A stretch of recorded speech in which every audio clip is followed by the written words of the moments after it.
जन का दरिद्री मानो पारस पा गया, अंधे को सुंदर नेत्रों का लाभ हुआ, गूंगे के मुख में मानो सरस्वती आ विराजी और शूरवीर ने मानो युद्ध में विजय पाली।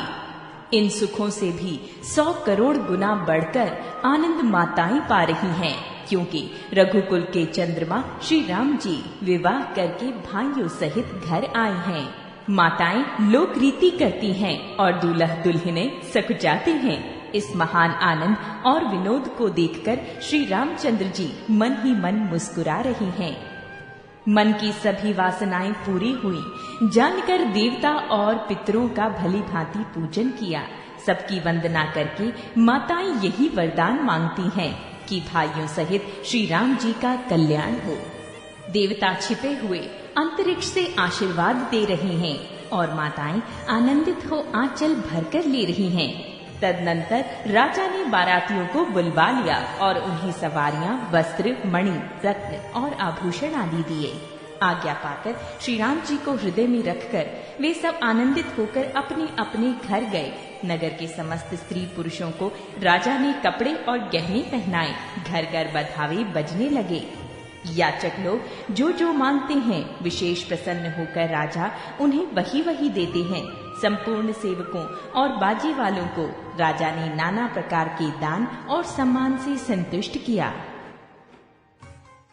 सब जोहार वंदन करके आशीष देते हैं और गुण समूहों की कथा गाते हैं। तब गुरु और ब्राह्मणों सहित राजा दशरथ जी ने महल में गमन किया। वशिष्ठ जी ने जो आज्ञा दी उसे लोक और वेद की विधि के अनुसार राजा ने आदर पूर्वक किया। ब्राह्मणों की भीड़ देखकर अपना बड़ा भाग्य जानकर सब रानियां आदर के साथ उठीं। चरण धोकर उन्होंने सबको स्नान कराया और राजा ने भली भांति पूजन करके उन्हें भोजन कराया।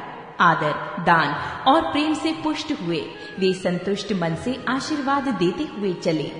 राजा ने गाधी पुत्र विश्वामित्र जी की बहुत तरह से पूजा की और कहा, हे नाथ, मेरे समान धन्य दूसरा कोई नहीं है। राजा ने उनकी बहुत प्रशंसा की और रानियों सहित उनकी चरण धूलि को ग्रहण किया। उन्हें महल के भीतर ठहरने को उत्तम स्थान दिया, जिसमें राजा और सब रनिवास उनका मन चुभता रहे, अर्थात जिसमें राजा और महल की सारी रानियां स्वयं उनके इच्छानुसार उनके आराम की ओर दृष्टि रख सकें। फिर राजा ने गुरु वशिष्ठ के चरण कमलों की पूजा और विनती की। उनके हृदय में कम प्रीति न थी, अर्थात बहुत प्रीति थी। बहुओं सहित सब राजकुमार और सब रानियों समेत राजा बार बार गुरु जी के चरणों की वंदना करते हैं और मुनीश्वर आशीर्वाद देते हैं। राजा ने अत्यंत प्रेम पूर्ण हृदय से पुत्रों को और सारी संपत्ति को सामने रखकर उन्हें स्वीकार करने के लिए विनती की, परंतु मुनिराज ने पुरोहित के नाते केवल अपना नेक मांग लिया और बहुत तरह से आशीर्वाद दिया। फिर सीता जी सहित श्री रामचंद्र जी को हृदय में रखकर गुरु वशिष्ठ जी हर्षित होकर अपने स्थान को गए। राजा ने सब ब्राह्मणों की स्त्रियों को बुलवाया और उन्हें सुंदर वस्त्र तथा आभूषण पहनाए। फिर सब सुवासिनियों को, नगर भर की सौभाग्यवती बहन, बेटी, भांजी आदि को बुलवा लिया और उनकी रुचि समझकर उसी के अनुसार उन्हें पहिरावनी दी। नेगी लोग सब अपना अपना नेग जोग लेते और राजाओं के शिरोमणि दशरथ जी उनकी इच्छा के अनुसार देते हैं। जिन मेहमानों को प्रिय और पूजनीय जाना, उनका राजा ने भली भांति सम्मान किया। देवगण श्री रघुनाथ जी का विवाह देखकर उत्सव की प्रशंसा करके फूल बरसाते हुए नगाड़े बजाकर और परम सुख प्राप्त कर अपने अपने लोगों को चले। वे एक दूसरे श्री श्री राम जी का यश कहते जाते हैं। हृदय में प्रेम समाता नहीं है। सब प्रकार से सबका प्रेम पूर्वक भली भांति आदर सत्कार कर लेने पर राजा दशरथ जी के हृदय में पूर्ण उत्साह आनंद भर गया। जहाँ रनिवास था वे वहाँ पधारे और बहुतों समेत उन्होंने कुमारों को देखा। राजा ने आनंद सहित पुत्रों को गोद में ले लिया। उस समय राजा को जितना सुख हुआ उसे कौन कह सकता है। फिर पुत्र वधुओं को प्रेम सहित गोदी में बैठाकर बार बार हृदय में हर्षित होकर उन्होंने उनका दुलार लाड जाप किया। ये समाज समारोह देखकर रनिवास प्रसन्न हो गया। सबके हृदय में आनंद ने निवास कर लिया। तब राजा ने जिस तरह विवाह हुआ था वो सब कहा। उसे सुन सुनकर सब किसी को हर्ष होता है। राजा जनक के गुण, शील, महत्व, प्रीति की रीति और सुहावनी संपत्ति का वर्णन राजा ने भाट की तरह बहुत प्रकार से किया। जनक जी की करनी सुनकर सब रानियां बहुत प्रसन्न हुई। पुत्रों सहित स्नान करके राजा ने ब्राह्मण, गुरु और कुटुंबियों को बुलाकर अनेक प्रकार के भोजन किए। ये सब करते करते 5 घड़ी रात बीत गई। सुंदर स्त्रियां मंगल गान कर रही हैं। वो रात्रि सुख की मूल और मनोहारिणी हो गई। सबने आचमन करके पान खाए और फूलों की माला, सुगंधित द्रव्य आदि से विभूषित होकर सब शोभा से छा गए। श्री रामचंद्र जी को देखकर और आज्ञा पाकर सब सिर नवाकर अपने अपने घर को चले। वहाँ की प्रेम, आनंद, विनोद, महत्व, समय, समाज और मनोहरता को सैकड़ों सरस्वती, शेष, वेद, ब्रह्मा, महादेव जी और गणेश जी भी नहीं कह सकते।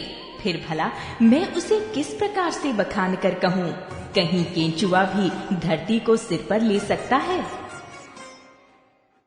राजा ने सबका सब प्रकार से सम्मान करके कोमल वचन कहकर रानियों को बुलाया और कहा, बहुएं अभी बच्ची हैं, पराए घर आई हैं।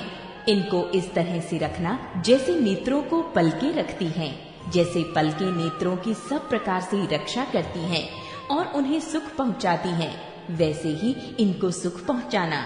लड़के थके हुए नींद के वश हो रहे हैं, इन्हें ले जाकर शयन कराओ। ऐसा कहकर राजा श्री रामचंद्र जी के चरणों में मन लगाकर विश्राम भवन में चले गए। राजा के स्वभाव से ही सुंदर वचन सुनकर रानियों ने मणियों से जड़े सुवर्ण पलंग बिछवाए। गद्दों पर गौ के दूध के फेन के समान सुंदर एवं कोमल अनेकों सफेद चादरें बिछाई। सुंदर तकियों का वर्णन नहीं किया जा सकता। मणियों के मंदिर में फूलों की मालाएं और सुगंध द्रव्य सजे हैं। सुंदर रत्नों के दीपकों और सुंदर चंदोए की शोभा कहते नहीं बनती। जिसने उन्हें देखा हो वही जान सकता है। इस प्रकार सुंदर शैया सजाकर माताओं ने श्री रामचंद्र जी को उठाया और प्रेम सहित पलंग पर पौढ़ाया। श्री राम जी ने बार बार भाइयों को आज्ञा दी, तब वे भी अपनी अपनी शैयाओं पर सो गए। श्री रामचंद्र जी के सांवले सुंदर कोमल अंगों को देखकर सब माताएं प्रेम सहित वचन कह रही हैं। हे तात, मार्ग में जाते हुए तुमने बड़ी भयावनी ताड़का राक्षसी को किस प्रकार से मारा?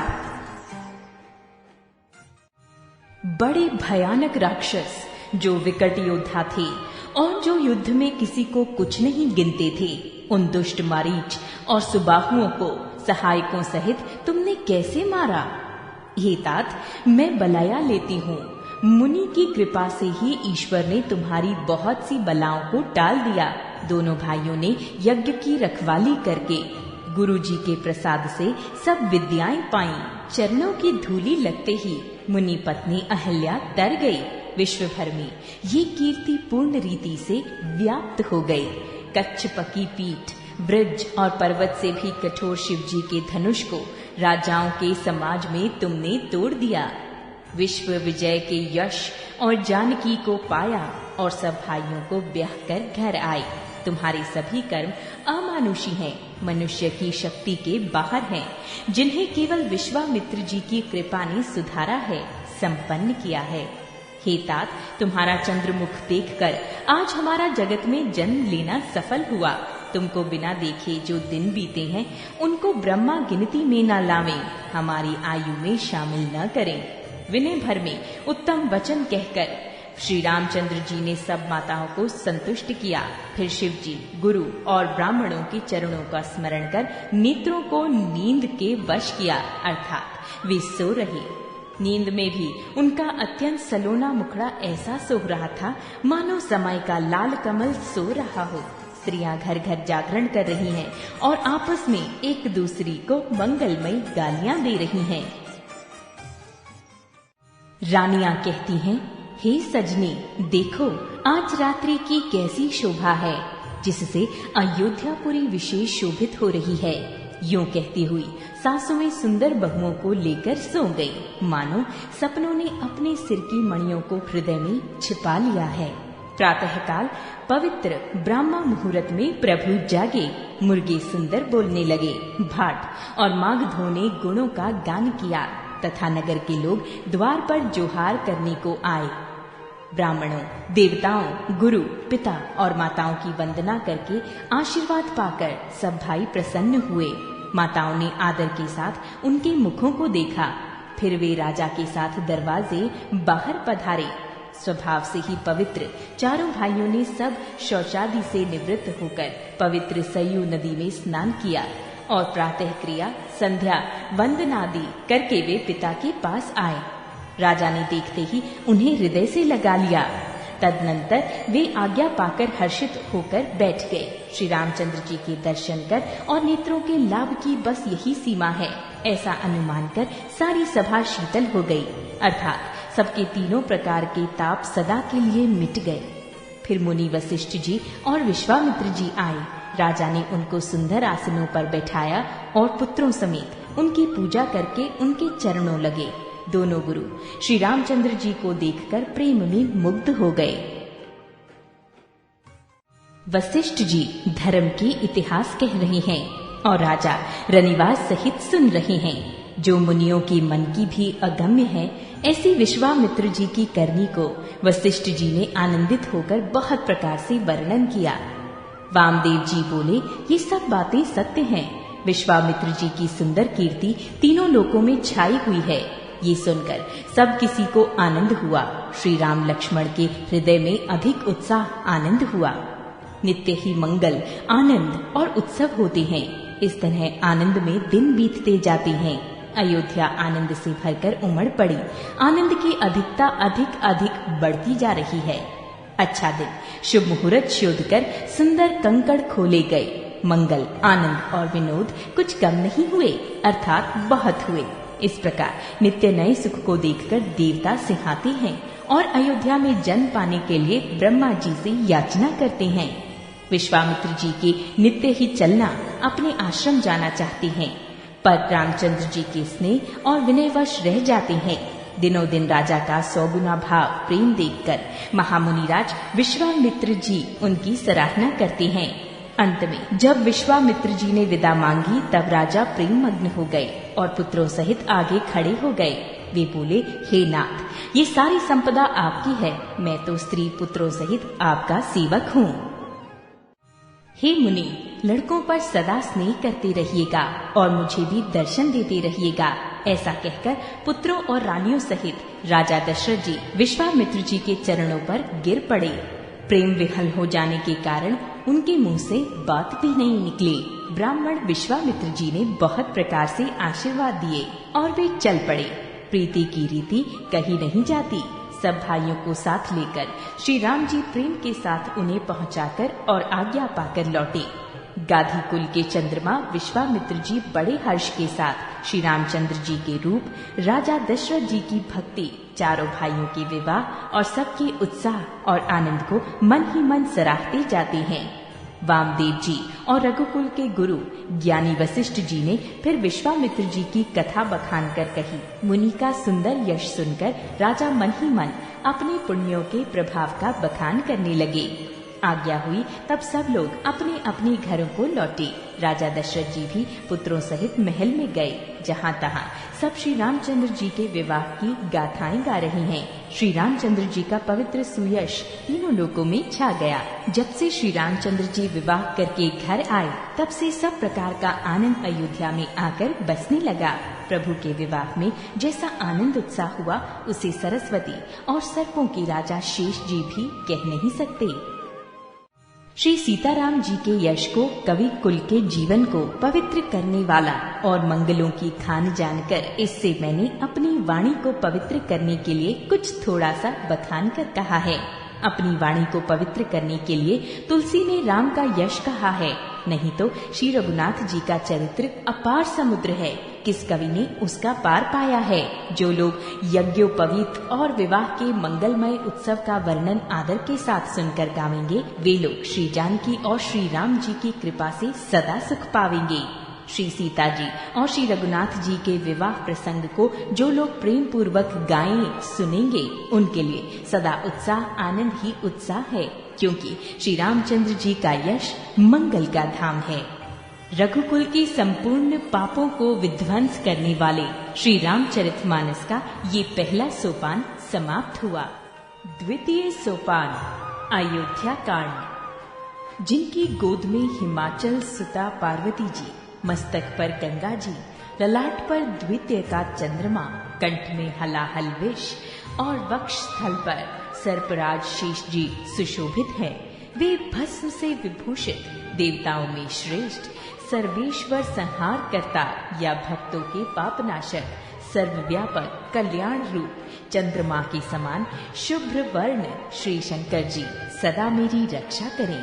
रघुकुल को आनंद देने वाले श्री रामचंद्र जी के मुखारविंद की जो शोभा राज्याभिषेक से राज्याभिषेक की बात सुनकर न तो प्रसन्नता को प्राप्त हुई और न वनवास के दुख से मलिन ही हुई, वो मुख कमल की छवि मेरे लिए सदा सुंदर मंगलों की देने वाली हो।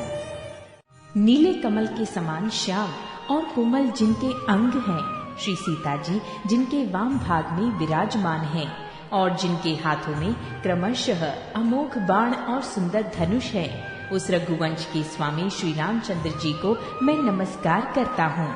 श्री गुरु जी के चरण कमलों की रज से अपने मन रूपी दर्पण को साफ करके मैं श्री रघुनाथ जी के उस निर्मल यश का वर्णन करता हूँ, जो चारों फलों के धर्म, अर्थ, काम, मोक्ष को देने वाला है।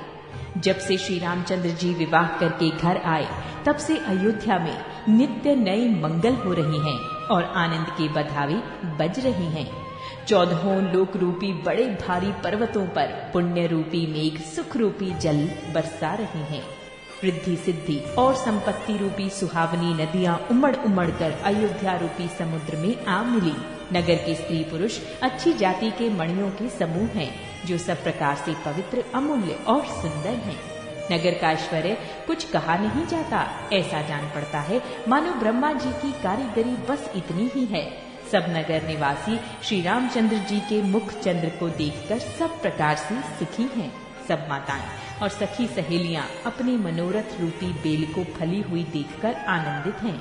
श्री रामचंद्र जी के रूप, गुण, शील और स्वभाव को देख सुनकर राजा दशरथ जी बहुत ही आनंदित होते हैं। सबके हृदय में ऐसी अभिलाषा है और सब महादेव जी को मनाकर प्रार्थना करके कहते हैं कि राजा अपने जीते जी श्री रामचंद्र जी को युवराज पद दे दें। एक समय रघुकुल के राजा दशरथ जी अपने सारे समाज सहित राजसभा में विराजमान थे। महाराज समस्त पुण्यों की मूर्ति हैं। उन्हें श्री रामचंद्र जी का सुंदर यश सुनकर अत्यंत आनंद हो रहा है। सब राजा उनकी कृपा चाहते हैं और लोकपालगण उनके रुख को देखते हुए अनुकूल होकर प्रीति करते हैं। पृथ्वी, आकाश, पाताल तीनों भुवनों में और भूत, भविष्य, वर्तमान तीनों कालों में दशरथ जी के समान वडभागी और कोई नहीं है। मंगलों के मूल श्री रामचंद्र जी जिनके पुत्र हैं, उनके लिए जो कुछ कहा जाए सब थोड़ा है। राजा ने स्वाभाविक ही हाथ में दर्पण ले लिया और उसमें अपना मुंह देखकर मुकुट को सीधा किया।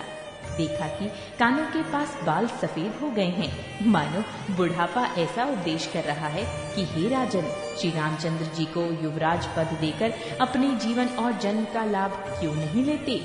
हृदय में ये विचार लाकर युवराज पद देने का निश्चय कर राजा दशरथ जी ने शुभ दिन और सुंदर समय पाकर प्रेम से पुलकित शरीर हो आनंद मग्न मन से उसे गुरु वशिष्ठ जी को जा सुनाया। राजा ने कहा, हे मुनिराज, कृपया ये निवेदन सुनिए।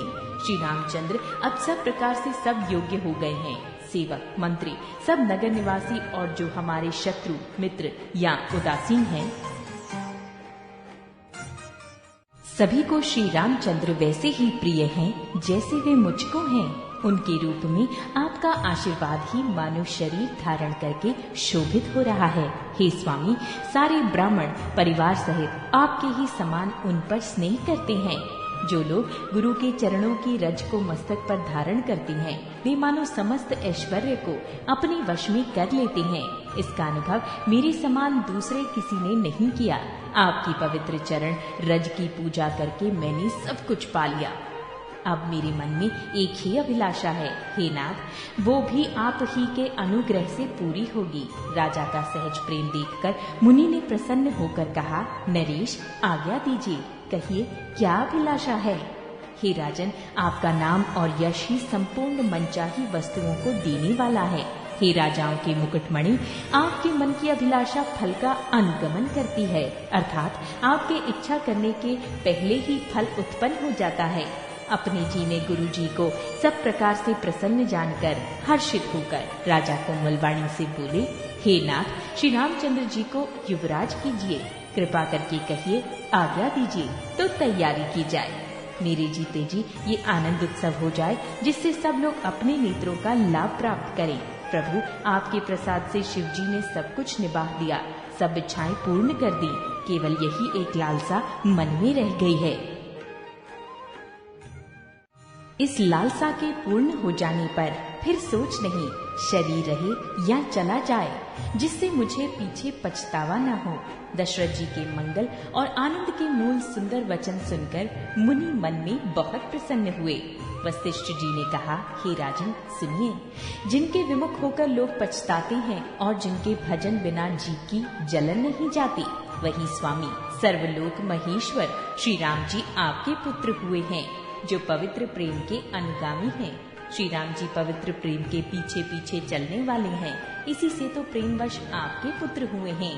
हे राजन, अब देर न कीजिए, शीघ्र सब सामान सजाइए। शुभ दिन और सुंदर मंगल तभी है जब श्री रामचंद्र जी युवराज हो जाएं, अर्थात उनके अभिषेक के लिए सभी दिन शुभ और मंगलमय हैं। राजा आनंदित होकर महल में आए और उन्होंने सेवकों को तथा मंत्री सुमंत्र को बुलवाया। उन लोगों ने जय जीत कहकर सिर नवाए। तब राजा ने सुंदर मंगलमय वचन श्री राम जी को युवराज पद देने का प्रस्ताव सुनाए और कहा, यदि पंचों को, आप सबको ये मत अच्छा लगे तो हृदय में हर्षित होकर आप लोग श्री रामचंद्र जी का राज तिलक कीजिए। इस प्रिय वाणी को सुनते ही मंत्री ऐसे आनंदित हुए मानो उनके मनोरथ रूपी पौधे पर पानी पड़ गया हो। मंत्री हाथ जोड़कर विनती करते हैं कि हे जगतपति, आप करोड़ों वर्ष जिएं। आपने जगत भर का मंगल करने वाला भला काम सोचा है। हे नाथ, शीघ्रता कीजिए, देर न लगाइए। मंत्रियों की सुंदर वाणी सुनकर राजा को ऐसा आनंद हुआ मानो बढ़ती हुई बेल सुंदर डाली का सहारा पा गई हो। राजा ने कहा, श्री रामचंद्र के राज्य अभिषेक के लिए मुनिराज वशिष्ठ जी को जो जो आज्ञा हो आप लोग वही सब तुरंत करें।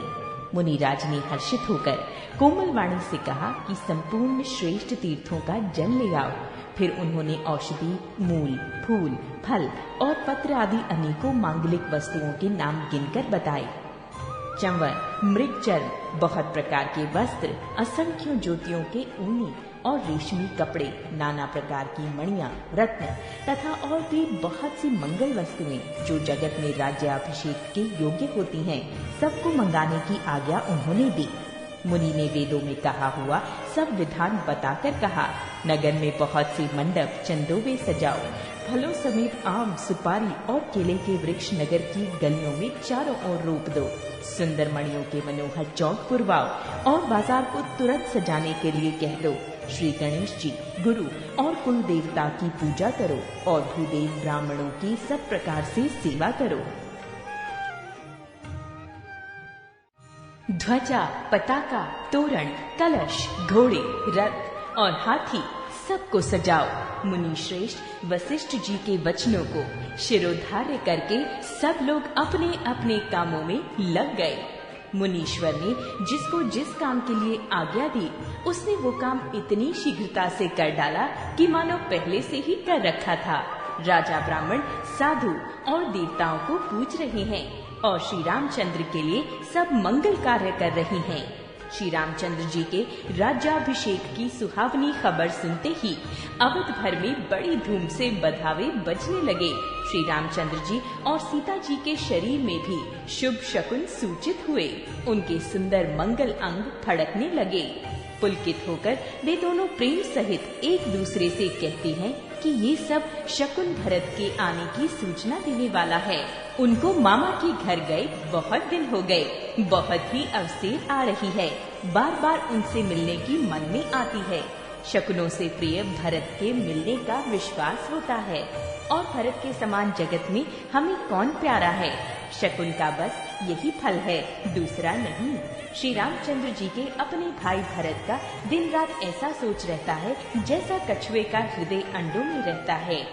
इसी समय ये परम मंगल समाचार सुनकर सारा रनिवास हर्षित हो उठा। जैसे चंद्रमा को बढ़ते देखकर समुद्र में लहरों का विलास आनंद सुशोभित होता है। सबसे पहले रनिवास में जाकर जिन्होंने ये वचन समाचार सुनाए, उन्होंने बहुत से आभूषण और वस्त्र पाए। रानियों का शरीर प्रेम से पुलकित हो उठा और मन प्रेम में मग्न हो गया। वे सब मंगल कलश सजाने लगे। सुमित्रा जी ने मणियों रत्नों के बहुत प्रकार के अत्यंत सुंदर और मनोहर चौक पूरे। आनंद में मग्न हुई श्री रामचंद्र जी की माता कौशल्या जी ने ब्राह्मणों को बुलाकर बहुत दान दिए। उन्होंने ग्राम देवियों, देवताओं और नागों की पूजा की और फिर बलि भेंट देने को कहा, अर्थात कार्य सिद्ध होने पर फिर पूजा करने की मनौती मानी और प्रार्थना की कि जिस प्रकार से श्री रामचंद्र जी का कल्याण हो, दया करके वही वरदान दीजिए। कोयल की सी मीठी वाणी वाली, चंद्रमा के समान मुख वाली और हिरण के बच्चे से नेत्रों वाली स्त्रियां मंगल गान करने लगीं। श्री रामचंद्र जी का राज्याभिषेक सुनकर सभी स्त्री पुरुष हृदय में हर्षित हो उठे और विधाता को अपने अनुकूल समझकर सब सुंदर मंगल साज सजाने लगे। तब राजा ने वशिष्ठ जी को बुलाया और शिक्षा समयोचित उपदेश देने के लिए श्री रामचंद्र जी के महल में भेजा। गुरु का आगमन सुनते ही श्री रघुनाथ जी ने दरवाजे पर आकर उनके चरणों में मस्तक नवाया। आदर पूर्वक अर्घ्य देकर उन्हें घर में लाए और षोडशोपचार से पूजा करके उनका सम्मान किया। फिर सीता जी सहित उनके चरण स्पर्श किए और कमल के समान दोनों हाथों को जोड़कर श्री राम जी बोले, यद्यपि सेवक के घर स्वामी का पधारना मंगलों का मूल और अमंगलों का नाश करने वाला होता है, तथापि हे नाथ, उचित तो यही था कि प्रेम पूर्वक दास को ही कार्य के लिए बुला भेजते। ऐसी ही नीति है। परंतु प्रभु, आपने प्रभुता छोड़कर स्वयं यहाँ पधारकर जो स्नेह किया, इससे आज ये घर पवित्र हो गया। हे गोसाई, आप जो आज्ञा हो मैं वही करूं। स्वामी की सेवा में ही सेवक का लाभ है। श्री रामचंद्र जी के प्रेम में सने हुए वचनों को सुनकर मुनि वशिष्ठ जी ने श्री रघुनाथ जी की प्रशंसा करते हुए कहा, हे राम, भला आप ऐसा क्यों न कहें? आप सूर्यवंश के भूषण जो है। श्री रामचंद्र जी के गुण, शील और स्वभाव का बखान कर मुनिराज प्रेम से पुलकित होकर बोले, हे रामचंद्र जी, राजा दशरथ जी ने राज्याभिषेक की तैयारी की है। वे आपको युवराज पद देना चाहते हैं। इसलिए हे राम जी, आज आप उपवास, हवन आदि विधि पूर्वक सब संयम कीजिए, जिससे विधाता कुशल पूर्वक इस काम को निवाह दे, सफल कर दे। गुरुजी शिक्षा देकर राजा दशरथ जी के पास चले गए। श्री रामचंद्र जी के हृदय में ये सुनकर इस बात का खेद हुआ कि हम सब भाई एक ही साथ जन्मे। खाना, सोना, लड़कपन के खेल कूद, कंठ छेदन, यज्ञोपवीत और विवाह आदि उत्सव सब साथ साथ ही हुए। पर इस निर्मल वंश में यही एक अनुचित बात हो रही है कि सब भाइयों को छोड़कर राज्याभिषेक एक बड़े का ही, मेरा ही होता है। तुलसीदास जी कहते हैं कि प्रभु श्री रामचंद्र जी का ये सुंदर प्रेम पूर्ण पछतावा भक्तों के मन की कुटिलता को हरण करे। उसी समय प्रेम और आनंद में मग्न लक्ष्मण जी आए। रघुकुल रूपी कुमुद के खिलाने वाले चंद्रमा श्री रामचंद्र जी ने प्रिय वचन कहकर उनका सम्मान किया। बहुत प्रकार के बाजे बज रहे हैं। नगर के अतिशय आनंद का वर्णन नहीं किया जा सकता। सब लोग भरत जी का आगमन मना रहे हैं और कह रहे हैं कि वे भी शीघ्र आवें और राज्याभिषेक का उत्सव देखकर नेत्रों का फल प्राप्त करें। बाजार, रास्ते, घर, गली और चबूतरों पर जहाँ तहाँ पुरुष और स्त्री आपस में यही कहते हैं कि कल वो शुभ लग्न मुहूर्त कितने समय है जब विधाता हमारी अभिलाषा पूरी करेंगे। जब सीता जी सहित श्री रामचंद्र जी सुवर्ण के सिंहासन पर विराजेंगे और हमारा मनचीता होगा, मनकामना पूरी होगी। इधर तो सब ये कह रहे हैं कि कल कब होगा, उधर कुछ क्री देवता विघ्न मना रहे हैं। उन्हें देवताओं को अवध के बधावे नहीं सुहाते, जैसे चोर को चांदनी रात नहीं भाती। सरस्वती जी को बुलाकर देवता विनय कर रहे हैं और बार बार उनके पैरों को पकड़कर उन पर गिरते हैं। वे कहते हैं, हे माता, हमारी बड़ी विपत्ति को देखकर आज वही कीजिए जिससे श्री रामचंद्र जी राज्य त्याग कर वन को चले जाएं और देवताओं का सब कार्य सिद्ध हो। देवताओं की विनती सुनकर सरस्वती जी खड़ी खड़ी पछता रही हैं कि हाय, मैं कमल वन के लिए हेमंत ऋतु की रात हुई। उन्हें इस प्रकार पछताती देखकर देवता फिर विनय करके कहने लगे, हे माता, इसमें आपको जरा भी दोष न लगेगा। श्री रघुनाथ जी विषाद और हर्ष से रहित हैं। आप तो श्री राम जी के सब प्रभावों को जानती ही हैं। जीव अपने कर्मवश ही सुख दुख का भागी होता है। अतएव देवताओं के हित के लिए आप अयोध्या जाइए। बार बार चरण पकड़कर देवताओं ने सरस्वती को संकोच में डाल दिया। तब वो ये विचार कर चली कि देवताओं की बुद्धि ओछी है, इनका निवास तो ऊंचा है पर इनकी करनी नीची है। ये दूसरे का ऐश्वर्य नहीं देख सकते, परंतु आगे के काम का विचार करके श्री राम जी के वन जाने से राक्षसों का वध होगा, जिससे सारा जगत सुखी हो जाएगा। चतुर कवि श्री राम जी के वनवास के चरित्रों का वर्णन करने के लिए मेरी चाह कामना करेंगे। ऐसा विचार कर सरस्वती हृदय में हर्षित होकर दशरथ जी की पूरी अयोध्या में आई, मानो दुःसह दुख देने वाली कोई ग्रह दशा आई हो। मंथरा नाम की कैकई की एक मंद बुद्धि दासी थी। उसे अपयश की पिटारी बनाकर सरस्वती उसकी बुद्धि को फेरकर चली गई। मंथरा ने देखा कि नगर सजाया हुआ है, सुंदर मंगलमय बधावे बज रहे हैं। उसने लोगों से पूछा कि कैसा उत्सव है। उनसे श्री रामचंद्र जी के राज तिलक की बात सुनते ही उसका हृदय जल उठा।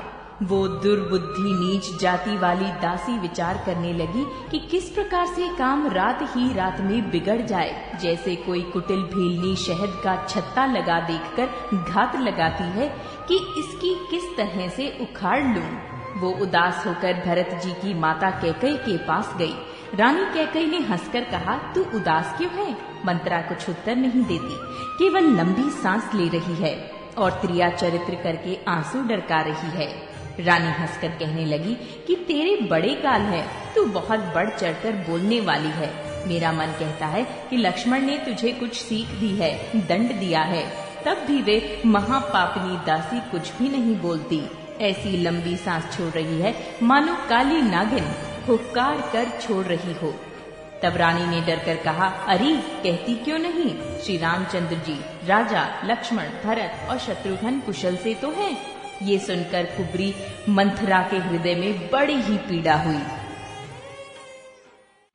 वे कहने लगी, हे माई, हमें कोई क्यों सीख देगा और मैं किसका बल पाकर गाल करूंगी, बढ़ बढ़कर बोलूंगी। रामचंद्र को छोड़कर आज और किसकी कुशल है जिन्हें राजा युवराज पद दे रहे हैं। आज कौशल्या को विधाता बहुत ही दाहिने अनुकूल हुए हैं। ये देखकर उनके हृदय में गर्व समाता नहीं। तुम स्वयं जाकर सब शोभा क्यों नहीं देख लेती, जिसे देखकर मेरे मन में क्षोभ हुआ है। तुम्हारा पुत्र परदेश में है, तुम्हें कुछ सोच नहीं। जानती हो कि स्वामी हमारे वश में है। तुम्हें तो तोशक पलंग पर पड़े पड़े नींद लेना ही बहुत प्यारा लगता है। राजा की कपट भरी चतुराई तुम नहीं देखती। मंथरा के प्रिय वचन सुनकर किंतु उसको मन की मैली जानकर रानी झुककर डांट कर बोली, बस अब चुप रहे, घर थोड़ी कहीं की। जो फिर कभी ऐसा कहा तो तेरी जीभ पकड़कर निकलवा लूंगी। कानों, लंगड़ों और कुबड़ों को कुटिल और कुचाली जानना चाहिए, उनमें भी स्त्री और खासकर दासी। इतना कहकर भरत जी की माता कैकई मुस्कुरा दी और फिर बोली, हे प्रिय वचन कहने वाली मंथरा, मैंने तुझको ये सीख दी है, शिक्षा के लिए इतनी बात कही है। मुझे तुझ पर स्वप्र में भी क्रोध नहीं है। सुंदर मंगलदायक शुभ दिन वही होगा जिस दिन तेरा कहना सत्य होगा, अर्थात श्री राम का राज तिलक होगा। बड़ा भाई स्वामी और छोटा भाई सेवक होता है, ये सूर्य वंश की सुहावनी रीति ही है।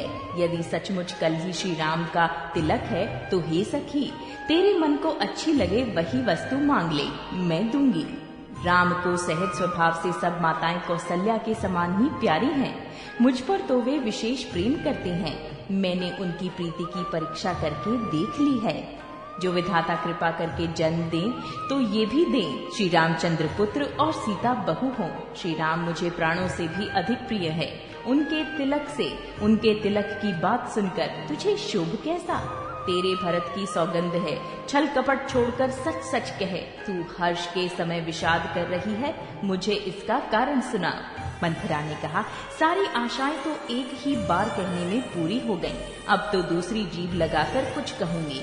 मेरा अभागा कपाल तो फोड़ने ही योग्य है, जो अच्छी बात कहने पर भी आपको दुख होता है। जो झूठी सच्ची बातें बनाकर कहते हैं, हे माई, वे ही तुम्हें प्रिय हैं और मैं कड़वी लगती हूँ। अब मैं भी ठकुर सुहाती मुंह देखी कहा करूंगी, नहीं तो दिन रात चुप रहूंगी। विधाता ने कुरूप बनाकर मुझे परवश कर दिया, दूसरों को क्या दोष?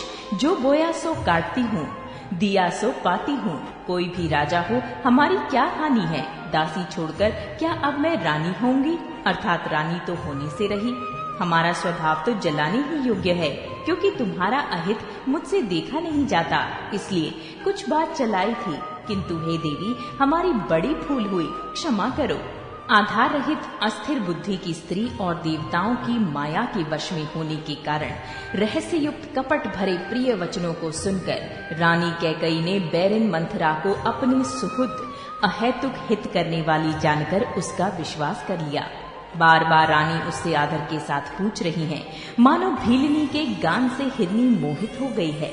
जैसी भावी होनहार है, वैसी ही बुद्धि भी फिर गई। दासी अपना दाव लगा जानकर हर्षित हुई। तुम पूछती हो, किंतु मैं कहते डरती हूँ, क्योंकि तुमने पहले ही मेरा नाम घर फोड़ी रख दिया है।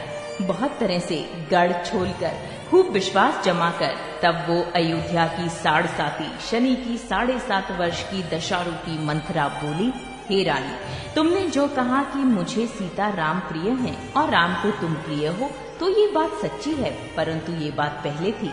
वे दिन अब बीत गए। समय फिर जाने पर मित्र भी शत्रु हो जाते हैं। सूर्य कमल के कुल का पालन करने वाला है, पर बिना जल के वही सूर्य उनको कमलों को जलाकर भस्म कर देता है। सौत कौशल्या तुम्हारी जड़ उखाड़ना चाहती है, अतः उपाय रूपी श्रेष्ठ बाण घेरा लगाकर उसे रूंध दो, सुरक्षित कर दो। तुमको अपने सुहाग के झूठे बल पर कुछ भी सोच नहीं है। राजा को अपने वश में जानती हो, किंतु राजा मन के मैले और मुंह के मीठे हैं, और आपका सीधा स्वभाव है। आप कपट चतुराई जानती ही नहीं। राम की माता कौशल्या बड़ी चतुर और गंभीर है, उसकी था कोई नहीं पाता। उसने मौका पाकर अपनी बात बना ली। राजा ने जो भरत को ननिहाल भेज दिया, उसमें आप बस राम की माता की ही सलाह समझिए। कौशल्या समझती है कि सब सौतें तो मेरी अच्छी तरह सेवा करती हैं। एक भरत की माँ पति के बल पर गर्वित रहती है। इसी से हे माई, कौशल्या को तुम बहुत ही साल खटक रही हो, किंतु वो कपट करने में चतुर है, अतः उसके हृदय का भाव जानने में नहीं आता। वो उसे चतुरता से छिपाए रखती है। राजा का तुम पर विशेष प्रेम है।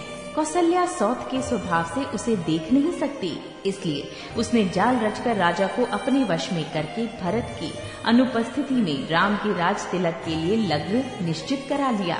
राम को तिलक हो, ये कुल रघुकुल के उचित ही है, और ये बात सभी को सुहाती है, और मुझे तो बहुत ही अच्छी लगती है। परंतु मुझे तो आगे की बात विचार कर डर लगता है। देव उलटकर इसका फल उसी कौशल्या को दे।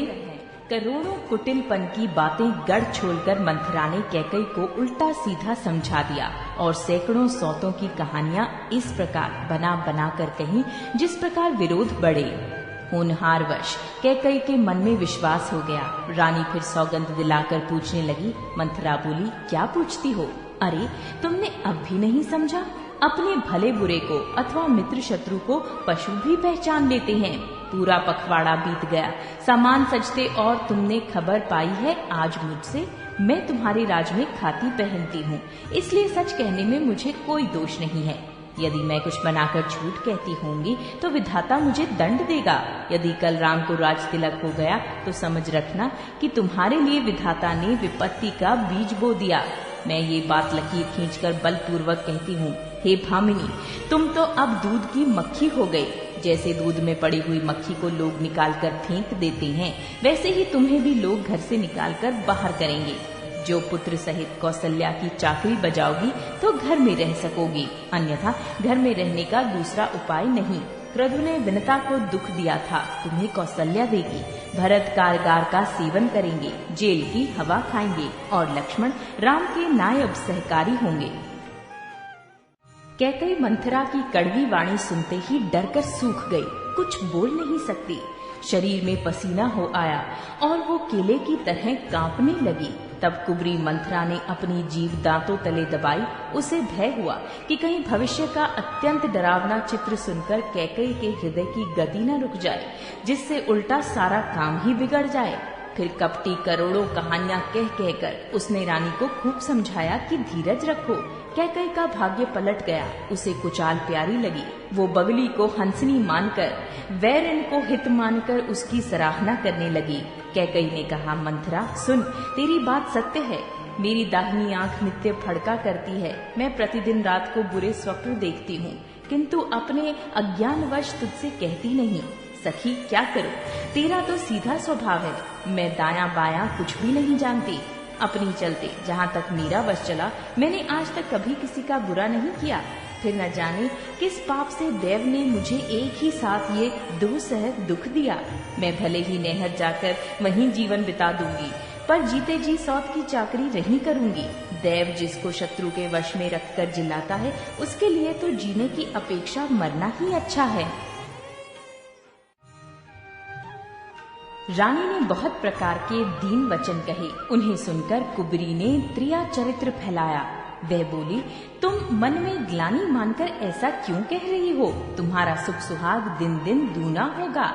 जिसने तुम्हारी बुराई चाही है, वही परिणाम में ये बुराई रूप फल पाएगी। हे स्वामिनी, मैंने जब से ये कुमत सुना है, तब से मुझे न तो दिन में कुछ भूख लगती है और न रात में नींद ही आती है।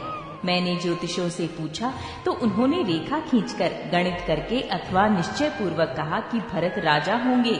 ये बात सत्य है। हे भामिनी, तुम करो तो उपाय मैं बताऊं। राजा तुम्हारी सेवा के वश में है ही। कैकई ने कहा, मैं तेरे कहने से कुएं में गिर सकती हूँ, पुत्र और पति को भी छोड़ सकती हूँ। जब तू मेरा बड़ा भारी दुख देखकर कुछ कहती है, तो भला मैं अपने हित के लिए उसे क्यों ना करूँगी। कुबरी ने कैकई को सब तरह से कबूल करवाकर, अर्थात बलि पशु बनाकर, कपट रूप छुरी को अपनी कठोर हृदय रूपी पत्थर पर टेया, उसकी धार को तेज किया। रानी कैकई अपने निकट के शीघ्र आने वाले दुख को कैसे नहीं देखती। जैसे बलि का पशु हरी हरी घास चरता है, पर ये नहीं जानता कि मौत सिर पर नाच रही है। मंथरा की बातें सुनने में तो कोमल है, पर परिणाम में कठोर भयानक है। मानो वो शहद में घोलकर जहर पिला रही हो। दासी कहती है, हे स्वामिनी, तुमने मुझको एक कथा कही थी, उसकी याद है कि नहीं? तुम्हारे 2 वरदान राजा के पास धरोहर हैं। आज उन्हें राजा से मांगकर अपनी छाती ठंडी करो। पुत्र को राज्य और राम को वनवास दो और सौत का सारा आनंद तुम ले लो। जब राजा राम की सौगंध खा ले, तब वर मांगना, जिससे वचन न टलने पावे। आज की रात बीत गई तो काम बिगड़ जाएगा। मेरी बात को हृदय से प्रिय या प्राणों से भी प्यारी समझना। पापिनी मंथरा ने बड़ी बुरी घात लगाकर कहा, कोप भवन में जाओ, सब काम बड़ी सावधानी से बनाना। राजा पर सहसा विश्वास न कर लेना, उनकी बातों में न आ जाना। कुबरी को रानी ने प्राणों की समान प्रिय समझकर बार बार उसकी बड़ी बुद्धि का बखान किया और बोली, संसार में मेरा तेरे समान हितकारी और कोई नहीं है। तू मुझ बही जाती हुई के लिए सहारा हुई है। यदि विधाता कल मेरा मनोरथ पूरा कर दे तो हे सखी, मैं तुझे आंखों की पुतली बना लूं। इस प्रकार दासी को बहुत तरह से आदर देकर कैकई को भवन में चली गई। विपत्ति कलह बीज है, दासी वर्षा ऋतु है। कैकई की कुबुद्धि उस बीज के बोने के लिए जमीन हो गई। उसमें कपट रूपी जल पाकर अंकुर फूट निकला। दोनों वरदान उस अंकुर के 2 पत्ते हैं और अंत में इसके दुख रूपी फल होगा। कैकई कोप का सब साज सजकर कोप भवन में जा सोई।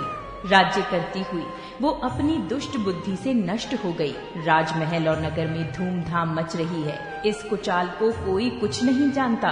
बड़े ही आनंदित होकर नगर के सब स्त्री पुरुष शुभ मंगलचार के साथ सज रही हैं। कोई भीतर जाता है, कोई बाहर निकलता है। राजद्वार में बड़ी भीड़ हो रही है।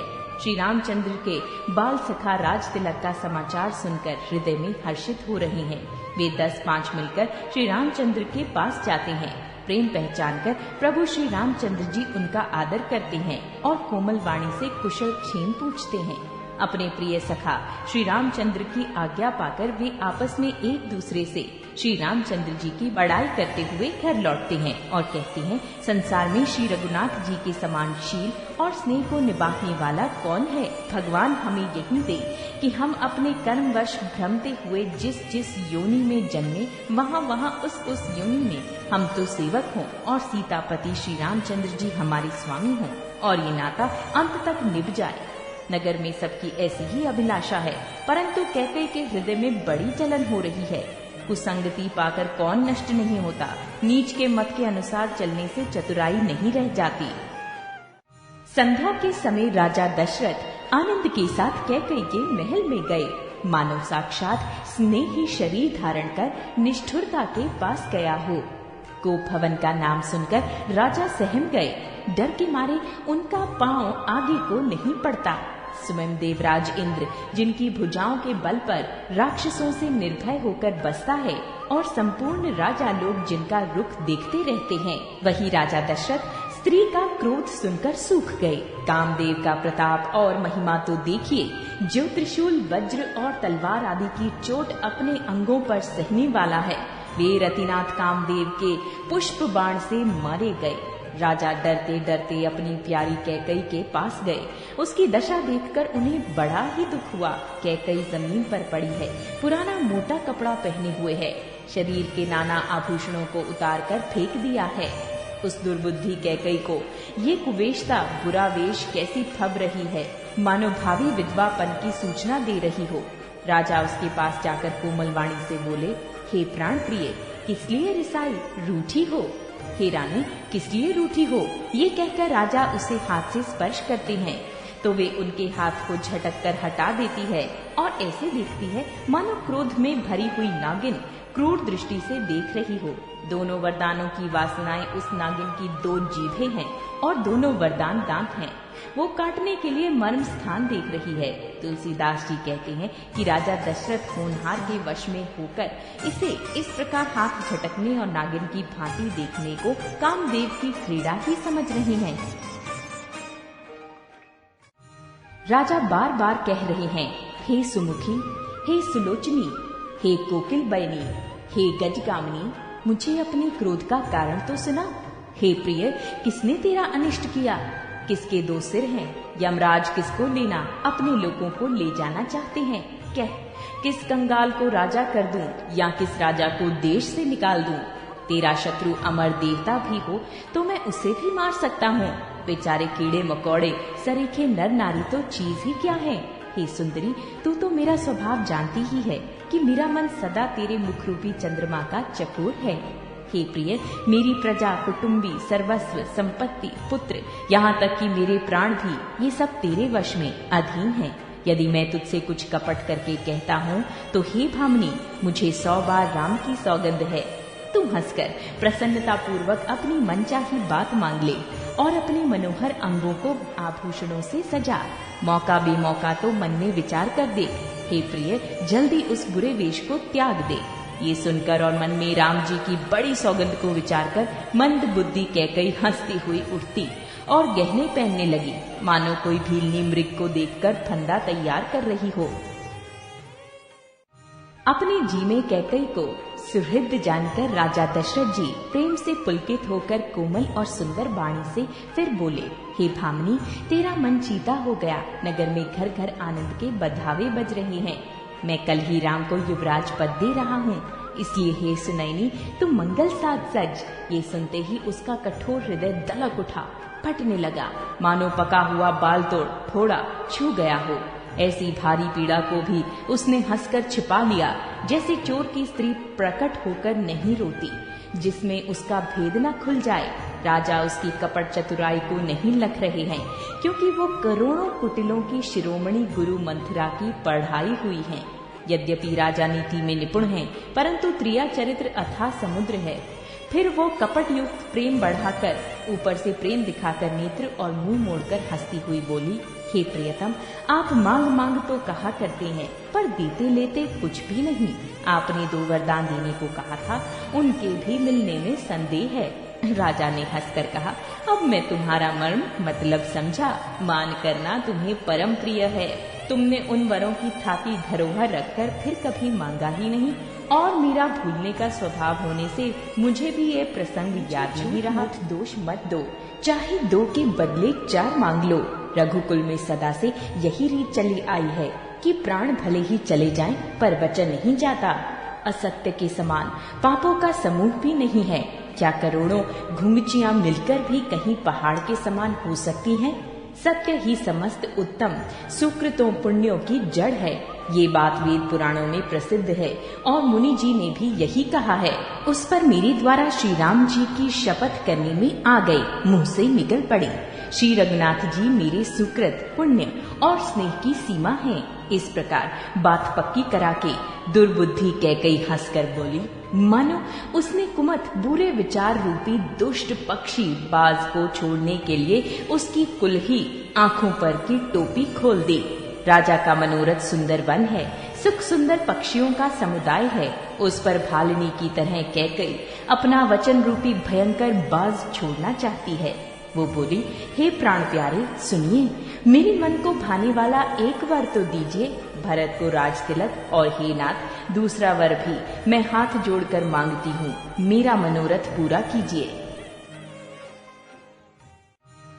तपस्वियों के वेश में विशेष उदासीन भाव से, राज्य और कुटुंब आदि की ओर से भली भांति उदासीन होकर, विरक्त मुनियों की भांति राम 14 वर्ष तक वन में निवास करें। कैकई के कोमल विनय युक्त वचन सुनकर राजा के हृदय में ऐसा शोक हुआ, जैसे चंद्रमा की किरणों के स्पर्श से चकवा विकल हो जाता है।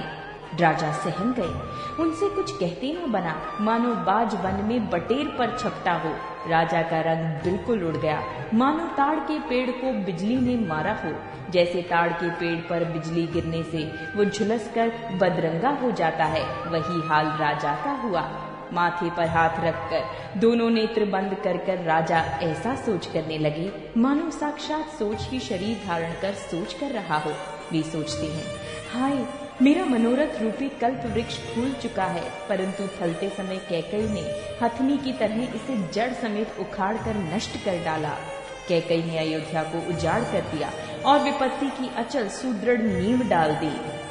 किस अवसर पर क्या हो गया, स्त्री का विश्वास करके मैं वैसे ही मारा गया, जैसे योग की सिद्धि रूपी फल मिलने के समय योगी को अविद्या नष्ट कर देती है।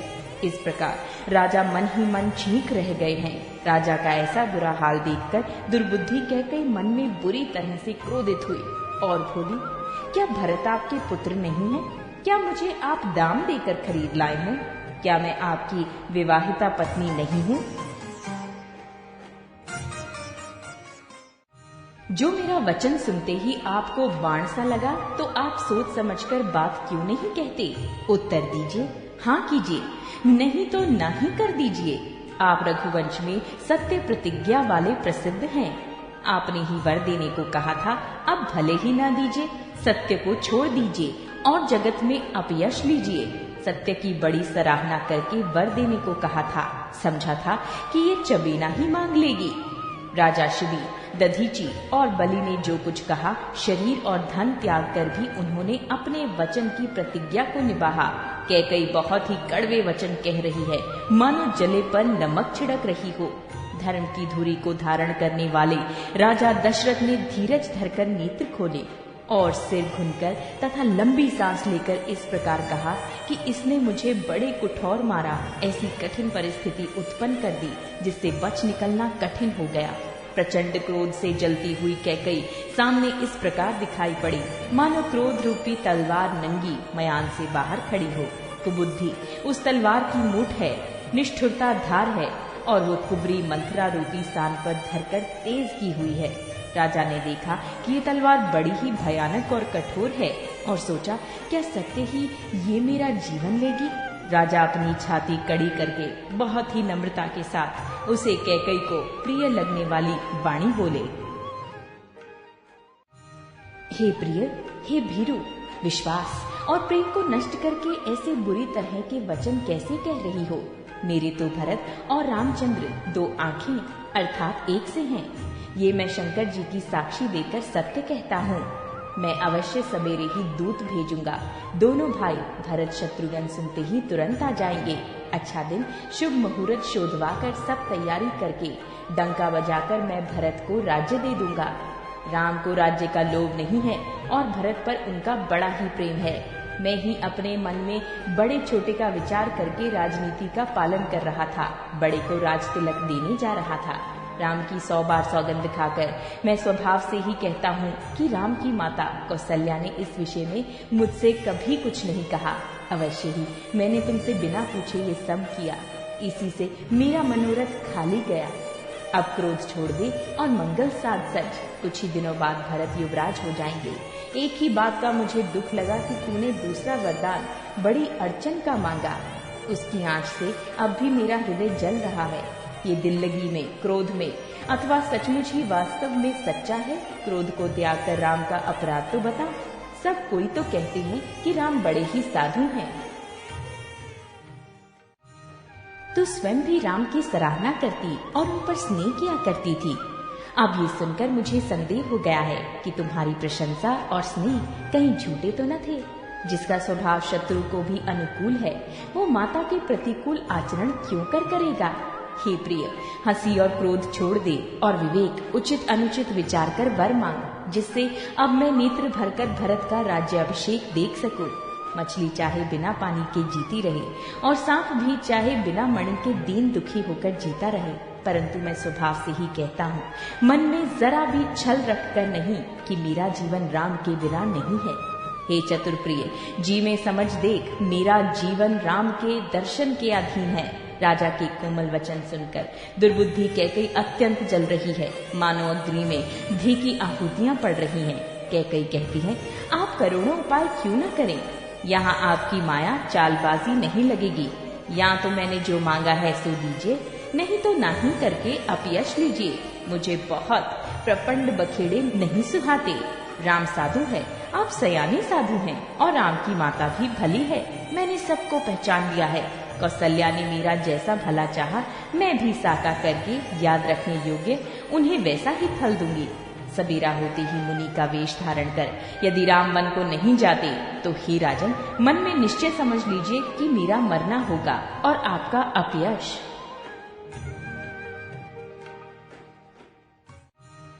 ऐसा कहकर कुटिल कैकई उठ खड़ी हुई, मानो क्रोध की नदी उमड़ी हो। वो नदी पाप रूपी पहाड़ से प्रकट हुई है और क्रोध रूपी जल से भरी है। ऐसी भयानक है कि देखी नहीं जाती। दोनों वरदान उस नदी के दो किनारे हैं। कैकई का कठिन हठ ही उसकी तीव्र धारा है और कुबरी मंथरा के वचनों की प्रेरणा ही भंवर है। वो क्रोध रूपी नदी राजा दशरथ रूपी वृक्ष को जड़ मूल से डहाती हुई विपत्ति रूपी समुद्र की ओर सीधी चली है। राजा ने समझ लिया कि बात सचमुच वास्तव में सच्ची है। स्त्री के बहाने मेरी मृत्यु ही सिर पर नाच रही है। तदनंतर राजा ने कैकई के चरण पकड़कर उसे बैठाकर विनती की कि तू सूर्य कुल रूपी वृक्ष के लिए कुल्हाड़ी मत बन। तू मेरा मस्तक मांग ले, मैं तुझे अभी दे दूं, पर राम के विरह में मुझे मत मार। जिस किसी प्रकार से हो तू राम को रख ले, नहीं तो जन्म भर तेरी छाती जलेगी। राजा ने देखा कि रोग असाध्य है, तब वे अत्यंत आंतरवाणी से हा राम, हा रघुनाथ कहते हुए सिर पीटकर जमीन पर गिर पड़े। जमीन पर गिर पड़े। राजा व्याकुल हो गए, उनका सारा शरीर शिथिल पड़ गया, मानो हथिनी ने कल्प वृक्ष को उखाड़ फेंका हो। कंठ सूख गया, मुख से बात नहीं निकली, मानो पानी के बिना पहिना नामक मछली तड़प रही हो। कैकई फिर कड़वे और कठोर वचन बोली, मानो घाव में जहर भर रही हो। कहती है, जो अंत में ऐसा ही करना था तो आपने मांग मांग किस बल पर कहा था।